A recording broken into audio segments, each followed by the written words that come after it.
where we do texting, emailing, and all the things. All teachers even stay connected with our parents through Parent Square. Yeah, Parent Square, in case some of you parents that are coming in, first-time kindergartners, is also the district notification system. So if there's ever any closings or any alternate schedules that are coming out, my department, the communications department, will send this out district-wide. But yes, each principal will be able to send things out campus-wide, and even down to the fact that each teacher can send things out classroom-wide if you've got a special project coming up or something that you want to remind your students about. So there is constant communication between parents directly to their teachers, directly to their principals, and it's a great tool. I don't see any other questions in the chat. Does anybody, if anybody wants to raise their hand, I can take questions that way as well. You guys must have questions about these campuses. Tracy's asking about bus schedules. I have an overall view of how bus schedules work, but let's go with maybe one of the campuses. Let's Miss Van Ness. What do you know about how folks sign up for bus schedules and how they work? Right. If you're interested in riding the bus, that's part of the application process. There's a place where you can request transportation. After you've made that request, transportation will give you a call and say, hey, your child is on bus, let's say 124, and this is the time we'll pick up your child. This is the time that your child will be dropped off each day. They also use an app that notifies parents of where the bus is on the route. Right. It's called Stop Finder. Yeah. So you can actually track your individual bus and if it's running ahead of schedule, behind schedule, or where it is, how many minutes away it is from your stop. You'll be able to download that app and stay in touch with, stay on track with your buses. Billy, I have 2 questions from Mr. Johnson in the chat. I think he sent them to me on accident. He probably meant to send it to the whole group. Okay. I would like to know what are the different approaches to discipline at the campuses, and also do campuses use the same curriculum? Well, why don't you go with the discipline one, Miss Queen, or Miss Rodriguez on your campus if you guys want to, from Burnett, and then we'll let somebody else talk about. What was the second question? The second part is, do the campuses use the same curriculums? Okay, we'll go ahead and do the discipline one first, then we'll go to curriculum one. Okay, for discipline, we have a district-wide code of conduct that has different levels of discipline that, basically are listed, and overall consequences are listed there for each campus, and we all follow CHAMPS, which is a positive reinforcement for behavior for students. And overall, all the teachers are trained with something called Capturing Kids' Hearts, which is about building positive relationships. And that's a district-wide initiative, and every new employee that comes through is trained in August. So yes, there is the district code of conduct that is our overall procedure that we all follow. And then of course, depends, lists different consequences for things and different behaviors that could follow. All right, I hope that kind of cleared it up. And all the schools do try to stay on the same page as far as discipline. It's not a just free for all. Every principal is going to do the same, do something different at their campus for different disciplinary actions. It is very much in our district code of conduct. How about for the curriculum question, Ms. Nagpal, can you tell us a little bit about how the curriculum comes to you and if it differs from campus to campus? Now, we all follow the district scope and sequence and the curriculum HMH. Now, we all are following that for reading. Yes, we do all follow the same curriculum. The format of teaching and instructional delivery will vary based on the teacher and particular classroom. But other than that, the whole district follows the same curriculum and scope and sequence. But the magnet schools have different themes and different programs that we follow at the 4 different magnet schools. Yeah, it's I know. Magnet portion is the only one that we offer as an enrichment or things along with our main curriculum. Yeah, and I'll tell you parents, we do have 4 of our campuses considered magnet schools. That's Burnett, Crenshaw, Morgan, and Oppie. So those are our magnet schools. They have a little bit of alternate funding for some resources. So they do have a little bit of alternation for some specialty programs that they have at those schools. So just wanted to let you guys know that. But they, just like those 4 schools, the other ones, they're all different schools of choice, and each one's have their own greatnesses to them. I do have a question about buses. So we have a couple of questions about buses. This is from Julietta. She wants to know how she can have access to the app for the bus stop. I think that's probably, is that a call to transportation where they can tell them, or is that something she can come to a No. campus for? Once you sign up for the bus, you will get a message, and the transportation director or one of the assistants will send the parents who are registered and said, your child is registered. This is a bus app called the bus stop, I believe, and it tells you all the information. You just download it. So yes, it will come to you. The first thing, like I said, you have to do when you do your registration and enrollment process, you have to sign up for it, and it's through it for transportation, and then the rest just kind of follows. Okay, sticking with the bus theme, somebody was asking if they work at somewhere on the east end at a preschool, is it possible to have their child dropped off at that bus stop at that east end? Can you select whatever bus stop you want them dropped off at, even if it might be different than the one they're picked up at? Yes, they can. That is They possible. they just have to fill 2 different forms, for one for morning address and one for afternoon. Now maybe the drop off can be different as a pickup address. So yes, they can just fill the form and it will allow them to do that. Yeah, I think that you could probably figure that out through the form or the app, but if you ever need to call transportation department, they can help you with that as well. But I know that is possible. She is correct. This is a question for Ms. Van Ness, that she wants, specifically Rosenberg. Somebody was wondering what some of the different after school programs you offer are. At Rosenberg, we have Tour Kids, and basically it's an after-school program where kids are provided lots of different opportunities or different activities to do. They'll do gardening. They may do a little bit of tutoring after school. They may do some art activities, but it's more or less, just an after-school care program for our students. Okay, and then does anybody know, do they have, somebody's asking if there's able to have their child bus to MEC for after school? Everybody's nodding their head yes, so you can, if you're picking up, they can go over to MEC for the after school program. Sure. All right, Miss Patrick's nodding her head. That's Yeah. she knows. And Billy, just to clarify that all the campuses, I believe, have the Tour Kids, which was kinder, 1st and 2nd grade. And then they have a 21st century program for 3rd and 4th grade. So that is available at all elementary campuses. Excellent. Yeah, that person had asked talk about some different after school, but then specifically Rosenberg. But for anybody else interested, yes, a lot of those programs do exist on any campus that you choose. And if you guys have questions about a particular campus that you might be interested in tonight, please let me know, and that principal can get into the details a little bit here. And please know, you can call one of these campuses during regular school hours after this call if you still have questions that you think of that you didn't remember to ask tonight. This is a great question. Is there anything that kids must know before entering kindergarten? I know that our new superintendent has a big initiative on making sure kids are kindergarten ready. I know that some of the principals here are kind of revamping exactly what we're going to define as kindergarten ready as a district, but is there anything specific that the kids must know before entering kindergarten? This is a good question. How about Miss Camp?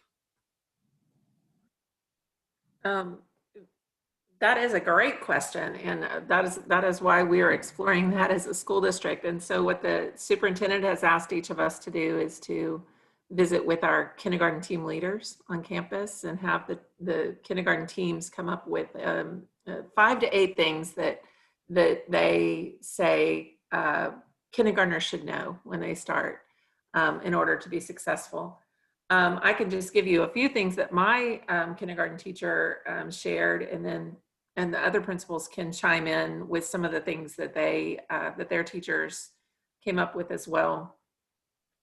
At Crenshaw, the kindergarten teacher said it would be beneficial for a student to know how to write their name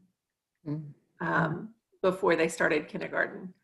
She said that it would be beneficial for students to recognize uppercase and lowercase letters, something that they've been working on in pre-kindergarten as well. And then another thing she said would be beneficial was that if they would recognize the numbers 0 through 10 before they started kindergarten. So what are some other things? Maybe Miss Murphy? Ms. Camp, Miss Murphy, did you have some that you could share? Ms. Camp, let me just say this before, as you all start talking about your kindergarten read, there will be the superintendent and we have a few members of the administrative staff that will be working on a kindergarten rubric. And what transpired is that every campus was able to provide information to us on what they would see in a student that's kindergarten readiness. We also have several consultants that we are working with, and we've done some research.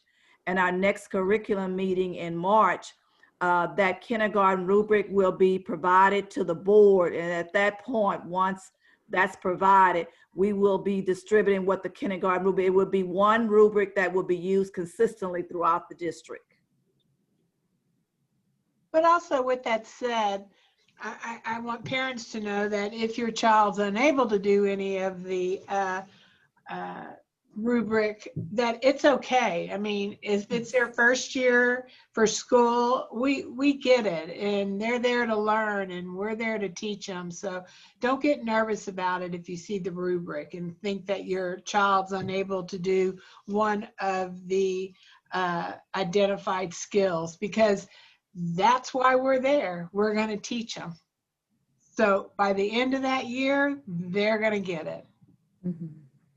But there's no admittance test for kindergarten or anything. No. So don't be, if that's what the question was. Don't be nervous. It's just Really, a rubric, that's and not the also at the beginning of the year, each of the kindergarten students will take a state test, and it's called the Text Kia, which would just give campuses an eye look at the student. And at that point, they can take that information and provide interventions. And as Ms. Murphy stated, began working with that student. And by the end of the year, the goal is to make sure that that student has the skills that they need in order to meet first grade. Excellent. I have a question about what are the rules about special diets that aren't medically required? Can we send food with our child? How about Ms. Nagpal? Yes, you can send food, and also there is, like, again in Skyward, there's a form you can fill that is shared with the nurse and other staff, that if you have any dietary restrictions, a child has restrictions, that can be shared with the nurse and then with the cafeteria staff. Also, parents can send food with their child. Staying with Morgan, I do have a question. Somebody wanted you to give them a good list of your after-school programs over there at Morgan. Yes, we do have, we offer STEM program for us. We do tour kids, like everybody said, all the campuses offer tour for K through 2, and we do ACE 21st century program for 3rd and 4th. We do offer interventions for students who need academic support. Apart from that, there's enrichment programs, that is robotics. We do have STEM, outdoor gardening, our art and craft. We also have our video programming programs. So we have tons of enrichment programs along with the academic. It's again based on what's needed for the student. Creative writing. So these are some, Ms. Bello, you want to add anything? Please go ahead and add. But these are some of the things we offer every day at Morgan after school from 3:15. We start at 3:30. From 3:30 they receive snack, and then at 3:30 they go to their classes, and until 5 they either receive enrichment or interventions based on what's really best for the child. Excellent. Somebody had a question. I think I can probably help answer this one myself. What if my child is registered for bus transportation and I change addresses during the school year? You're able to change addresses and change your bus pickup whenever you change address. I guess that's what you were asking. Somebody was asking, at what age does GT start? Ms. Pretz, do you want to take this one? I'm just kind of randomly calling on you guys. Sure. We start testing in kindergarten. So we use the Iowa test to identify students that qualify for GT testing, and they would be tested starting in January, February of their kindergarten year. And if they qualify, then starting in first grade, at OPI, there is a self-contained GT class, first, second, third, and fourth grade self-contained GT class. Other campuses also have some self-contained GT classes, but the students would be identified in kindergarten and starting in first grade, entered into the GT program. Okay, excellent. I've got a question, and you guys correct me if I'm wrong. It says, are there any odds you can give us stating our chances of getting our first choice? I would say those odds are very good. We don't have schools that are overflowing very much in elementary school. It seems to be pretty spread out. A lot of times people like to go to the school closest to their house. Sometimes they don't. They want to go across town to a specific school. But as far as I've heard, and this is my first rodeo, as they call it, in as far as application times, I started last March, so after applications were done. But I don't think any schools have a overabundance of students that go well beyond the amount of seats that they have. We've been pretty good about that. Does anybody experience that on their campus in any great quantity, or is it for the most part they'll get what they select? Yeah, I don't think we've had a lottery for elementary in the last 2 years for sure. So everybody that applies for their school in the last 2 years has gotten their first choice. Okay, excellent. And then this is a question, I think I know the answer, but I'll let you guys. It says, which schools offer GT? I think all the schools offer GT program. It's in form of self-contained too. Like most of schools us have self-contained classes that we call GT, and they have the high achieving students along with GT in them. Most of us have the GT classes. Yes. Parker has one as well in each grade level, beginning with first grade. First grade. Mhm. Yes. Okay, yeah, I figured that was the answer, but this is why the principals are on the call, so I don't act like I know what I'm talking about when I don't. I don't have any other questions on the chat. I do have somebody, you might want to kind of recap this, Ms. Nagpal. I know you went over it before, but how exactly are the students assessed for GT? Somebody didn't catch that before. Lex had said that they do the Iowa. Kindergarten does their Iowa in, I think we usually do in December. This year we just a little late to do the test. When the results, kindergarten does in kindergarten 3rd and 4th, they do the test in December. Our 1st and 2nd grade gets across the district, they get assessed in March after we receive the data within a month time frame. Based on the Iowa results, it gives you a grade level equivalent how the are, and based on that the further testing is done. If the child is performing at a higher level, both vocabulary, verbal skills, math, reading and writing, so they are given that test, and if they qualify, then they enter into GT program at all the campuses. It's across all the campuses same. All right, thanks. No problem, Michelle. It's okay. We don't mind having to go over something that's important like that. If you miss it the first time, not a big deal at all. Somebody was asking, and I'll go to Ms. Van Ness for this one.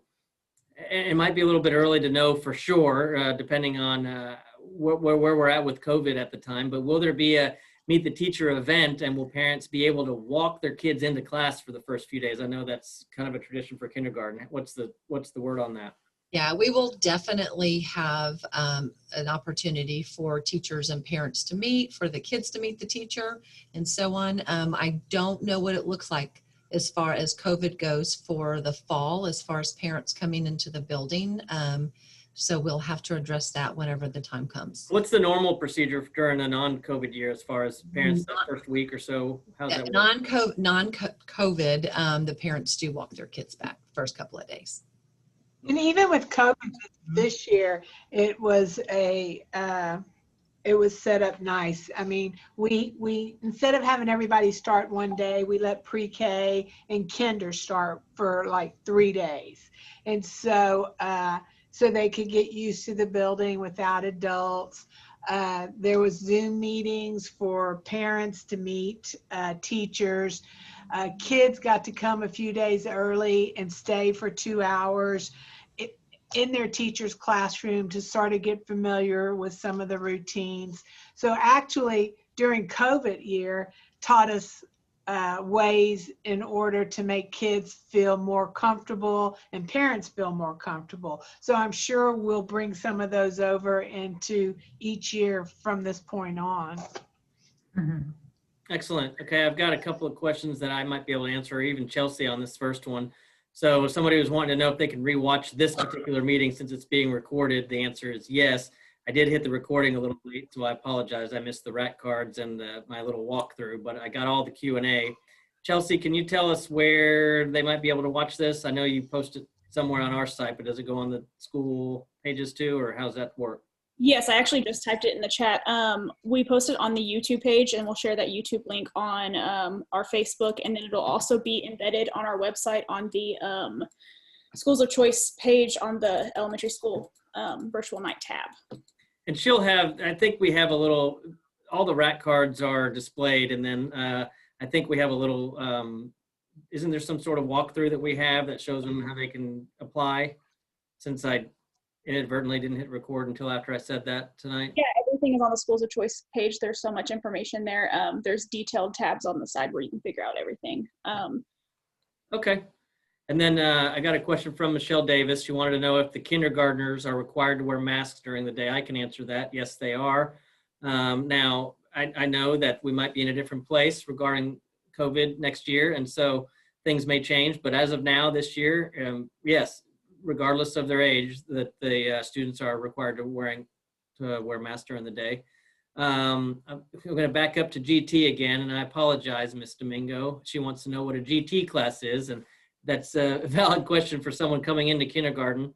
I know that it means it's gifted and talented. We have certain students that have a set of skills academically that we always know that we want to challenge them to up to their abilities. So they are sometimes given schoolwork, classwork, assignments that are up to their mental capacity. And so we identify them early as gifted and talented kids. And even if they don't get identified in kindergarten, like Ms. Nagpal was saying, they can still test in first grade and second grade as their acuity improves. And if they qualify for GT at some level, we'll make sure they have the schoolwork that accommodates them.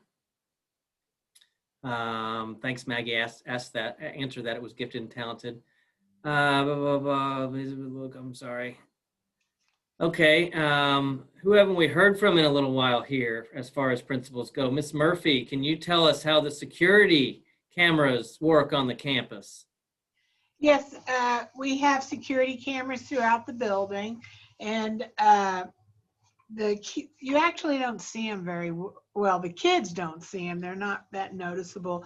And so they're just recording all day long. If anything should occur, we have them. They can repeat back what goes in the parking lot, the back of the building, in different areas of the hallway. We also, with safety, I'll touch on that a little bit. We have drills throughout the year. We have, of course, a fire drill, and for a kindergartner, that's sort of exciting, the buzzard, and they get used to that.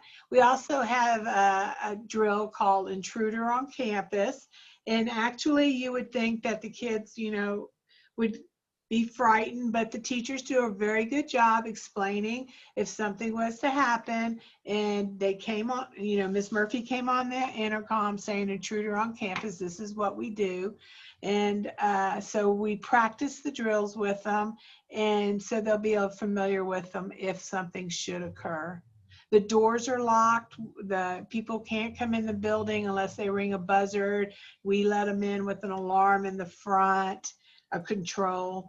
And safety is I would say safe. Kids feel safe, teachers feel safe.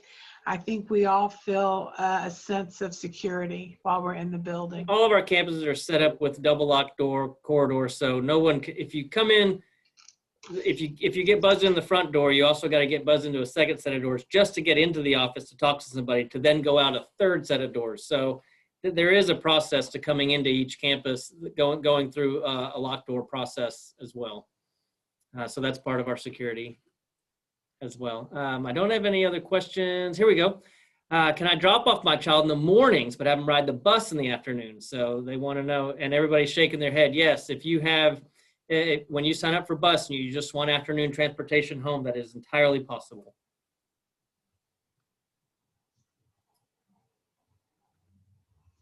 Yeah, okay. If anybody else has any questions, this is your time to ask. They want to know about supply lists. How do they know what supplies to buy? Is that going to be told to them over the summer? Is it posted on your Yes. website? Ms. Nagpal, tell us. Yes, it is posted on the district website. We all have same list, majority, except if the teachers want something different, they will let the parents know, but all the schools across the district do one supply list that is posted on district website. It is also, you can find them at different stores when the school means it's July and August. You will, means Walmart has it, Office Depot, everywhere you can find the list, but it's also posted on our website, Facebook, and the district website. Yeah, usually we will post something on the district website and each website that talks not even supply list, but also as far as school uniforms, dress code stuff, and everything you want to know about each campus that they should be able to access right there on the homepage of each campus when you go there. We have a question about, and I can probably answer this, but I'll go with Ms. Camp on this one. Talk about the, are there temperature checks upon arrival or throughout the day for the students? How does that work? So I can't adequately speak for the other campuses, but at Crenshaw, all students have their temperatures taken upon arrival at school in the morning. And then throughout the day, if they are showing any sorts of symptoms, if they feel hot, if they feel sick, they certainly are quickly checked in the nurse's office. But yes, in the morning when they walk through the door, they have their temperatures. I could tell you, this was asked by Jamie Schwab, Ms. Schwab, it's not required that they each get it when they come in. It's not required. And now Crenshaw has a much smaller campus and they're able to do that. No, we do it too. We do it too during lunch. And we do it in the morning and during lunch. Every monitor checks their temperature during lunch and in the morning and for after school programs. So we do it 3 times. It certainly is available, and a lot of them try to get every student on the way in. Certainly if every staff member does get temp checks, that's for certain, and that is required. And then the students, of course, if they have any symptoms or say they're feeling hot or have a fever, they'll get checked. But yes, most of our schools do try to check every single student at some point during the day. It's not required, but we try to make that happen. Somebody was asking about, especially during COVID, are there parent volunteer opportunities? I know, of course, there are when there's not a pandemic, but what's the story right now? How about Miss Van Ness? Right now, we are not having parent volunteers on campus, but in the past, we have definitely had parents here working with us as partners. I think that's the case. Go ahead, Ms. Camp. I was just going to say, probably at all of our campus, there are some volunteer opportunities after school with the garden programs. I think everybody has a garden. I think all the elementaries have a garden now. And so they are always looking for parent volunteers to come be part of that amazing program at each of our campuses. So that's one thing. And then there are some opportunities for volunteering to do things that you could take care of outside of school. If teachers need supplies picked up from the grocery store, things like that, parents can help with that. They can put together foldables, little activities games that the teachers want to use with their students, or things like that. And so I think that there are some opportunities that can be done outside of school. And then there, of course, is the gardening opportunity after school at most of our campuses. Excellent. I'm going to throw this next question. We all have PTOs that parents are part of, and they do things outside the building as well for holidays, for Thanksgiving. And we really encourage all parents to be part of. Thanks. How about Ms. Rodriguez? Do any of the schools offer after school care or later pickup times? Pretty much, we offer the toolkit program for K through 2nd. It is a limited number of spots, so you are encouraged to enroll early as soon as those applications come out. For our 3rd and 4th grade students, we have our 21st Century after school program. As far as late pickups, I know once, unless they're enrolled in one of the late programs here at Burnett, you know, you are supposed to pick up your child at dismissal time. But, you know, pretty much there is an opportunity for the working parent, you know, that needs it. If you apply early enough and secure your spot, absolutely, it's available. Do any other campuses have anything that's drastically different? I think most folks have their after school programs that there is a later pickup time for those. And do buses run for those later ones too as well? Yes, I just want to make sure. I know some of these answers, but I want to hear it from you guys so they know. Okay. Anybody else have any questions? These are some great questions, you guys. These are the exact kind of things we wanted to get tonight, because a lot of these kindergartners coming in and these parents just haven't been here yet. I did want to share with the parents that are here and spread the word, if you will, that we at Crenshaw, yes, we are across the ferry, and parents are responsible for transportation for their kids, and that can be a special challenge because of the distance. But it's well worth it. If you ever get to talk to any of our parents who come over from Galveston, you'll know it's well worth the drive. But what I wanted to share with you was that at our campus, we do offer ACE, which is typically an after-school program. We also offer it for 1 hour before school starts in the morning. So kids can be dropped off extra early at Crenshaw so that parents can get back on the ferry and get to work on time. So each morning for 1 hour before school starts, we do have enrichment programs going on, as well as for 2 hours after school each day. Okay. There's another opportunity for parents also if they choose to. There's the Boys and Girls Club that they can enroll their students in Boys and Girls Club.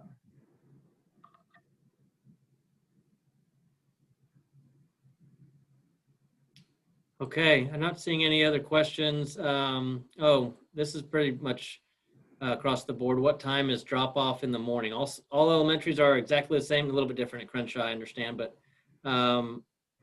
what's I've got down at drop off time, make sure this is right, is it 7:30? That's when school starts. 7:20. 7:20 you can drop off and does school start at 7:30 at all the campuses? Yes. Okay, Yes. but they can drop off as early as 7:20, and that might be, is that just during this year, or Yes. how about Ms. Nagpal, explain how that normally works, because now I'm not talking about anything I know knowledgeable about. It's yes, like you said, it is especially this year because we were not usually in the past. So all campuses, I think, were allowed to come at 7 o'clock, but this year because of COVID, we could not do that because the teachers we directly send them directly to the classes. So in order for us to do that, we had to keep them all the campuses. We work together. We allowed them letting them get inside the building at 7:20 so they can directly go to the classes. So just this year, because we cannot have the students together in a place, we made this alternative arrangement. Yeah, and they're asking a little bit more about that. Can they drop off earlier, like at 7:10? Now, things might happen different as far as COVID. We might be in a different place next year. If it were this year right now, no, 7:20 is the earliest drop off, just because we don't have a place to corral any early drop off students. If we're in a different place, COVID speaking, next year, usually students can gather in the cafeteria and hang out before they go to their classes. And that might be the case. And we'll certainly contact you about that before school starts. Right now, we can't give you a guarantee one way or the other how it's going to look come August. But that's a good question to save and ask us again this summer as we, make a decision on that. I had a question. Somebody asked, do they give breakfast? The answer is yes. Thank you, Ms. Queen. Somebody asked specifically for Crenshaw, are spaces for the extra programs before and after school limited as far as seats, or are they guaranteed if you want to take part, you're in?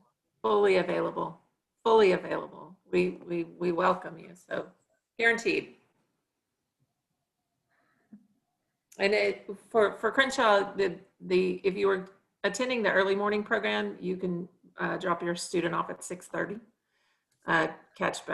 be able to catch the 7 o'clock ferry and get back on the ferry. Our instructional day begins at 7:45. So kids would go to the ACE program and then go to their homeroom to have breakfast and then start their instructional day at 7:45. School gets out at 3:15 at Crenshaw. Of course, parents are expected to pick their kiddos up if they live in Galveston. Otherwise, the ACE program goes until 5:15 in the afternoon, and then parents would, of course, pick their kids up at 5:15 instead of 3:15. Okay.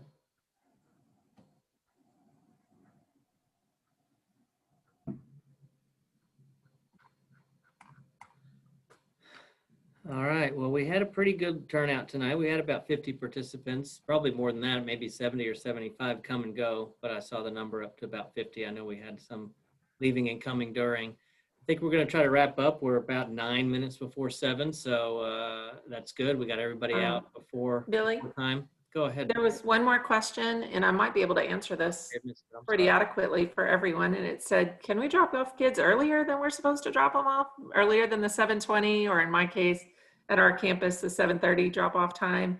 I'm not sure about at other campuses, but on Crenshaw campus, that is when teachers' duty day begins. That's when their contract begins. And so unless your child is enrolled in before school care, the ACE program, then the answer would be no, because there would be no one available to supervise your child and make sure that they were safe before the teachers come on duty. So that's why if kids need to be dropped off early at Crenshaw, we require that they join the ACE program so that they can always be supervised and kept safe.